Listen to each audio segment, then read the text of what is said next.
And on the festive season of Dhanteras and Diwali, we thought it would be prudent to get in a check from all the entrepreneurs as well as startups to find out what exactly the impact has been of the festive season. Has the slowdown impacted business in any way? And what are they doing by way of product offerings, as well as what are they looking forward to going into the future? We've got a jam-packed and exciting 60 minutes lined up with a whole host of voices on the show. How can we talk about the festive season, talk about Diwali, the upcoming wedding season, and not talk about jewelry?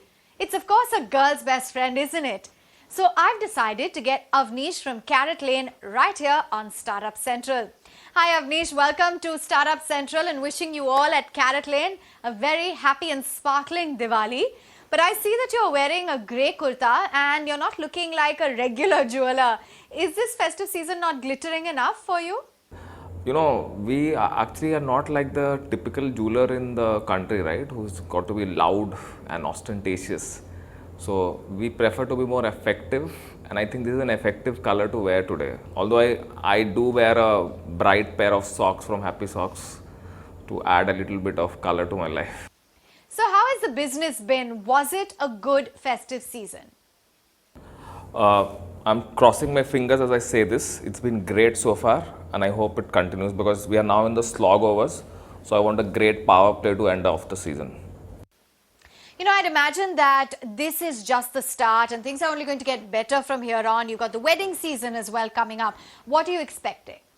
Yeah, so actually the second half of the year is always the better part of the year, and it all starts with the Dashera, Karva Chauth period, and then culminating with Dhanteras and Diwali, and then you have the wedding season. So it's like three great and very important months for us, starting with October obviously.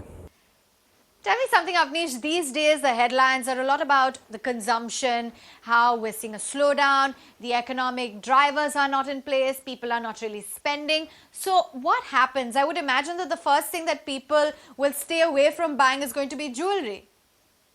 See, actually, we have also heard a lot of stories, both from customers as well as from vendors, that demand is down and they don't have so many orders and customers are not buying. But again, touch wood, we have not faced any such problems. I think there are two reasons for that. One is that, see, this country still loves jewelry, okay? And it's also an auspicious thing to buy jewelry during this season, so I think people still do that. And the second thing is, I think it comes from the fact that we operate in a price point which is significantly lower than most of the other jewelers. Our sweet spot is largely the 10 to 30, 40K price point. And the kind of jewelry which we make, I think, is the kind of jewelry which you wear every day for like various everyday occasions. And it's almost like people haven't stopped buying bags and watches, right? Because those are like the everyday impulse purchases which you still do, right? Those are not such a big planned purchase. And slowly, I think, over the last 10 years, we have made jewelry a similar category, which has become an impulse purchase and like an everyday category. And I think people have really come out and bought a lot of jewelry already. So at least for us, I can say that it's been a great Diwali so far, and people are definitely buying, and we have not had an impact so far of any downturn in consumer sentiments, touch wood. So basically you're saying that your business has not been impacted simply because you're not one of those crazily unaffordable type brands. But have you noticed that maybe the higher bracket has come down? Is that also not the case? So I'll tell you something which is not very well known, except for a very discerning customer about CaratLane, that one of the most important innovations which happens in this company is to bring down the price point of a product by making it lighter and using new techniques. So typically, you know, when you buy a bracelet in the market, I'll give you an example of something which is doing very well this season. And if you buy a gold bracelet, you can't expect to get anything nice for less than 20-25,000. But our team has now introduced these very lightweight tube bracelets, which are amazing, and they start at 10,000. So when you bring a price point down, but the product is just as amazing, if not more, then you make it easy for the customer to start buying it. So if you want a bracelet, you don't have to think about 20K, you can get it for 10K. And this is just one example, but there are enough such examples. And all of this makes it easy for the customer to keep coming back to CaratLane and keep buying these products. And that is, I think, one very core element of what makes us tick. This innovation on the jewelry side. So, Avnish, tell me something. You brought up the bracelet, for which you've been able to bring down the average ticket size by almost 50% lower than what you think that your competitors could do. What do you think the big message is? Can you share with us what has been the best Diwali seller this season? What's been hot? What's really been trending in jewelry? So actually, there's not one thing. See, there are a few examples I would like to give which have been doing really well. One is that we have a new collection called Ombre, which is again like something which is very amazing, and it's taken a lot of work and it's done really well. The other collection which has done very well is our all-time great best-selling collection called Butterfly, which I think is going to keep doing well.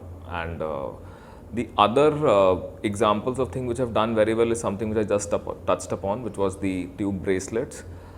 We have also got this very modern Mangal Sutra, which is a fusion of the traditional Mangal Sutra with very modern, everyday wearable values. You can wear it with a Western outfit as well, and it look as cool as anything else which you can buy from any other place.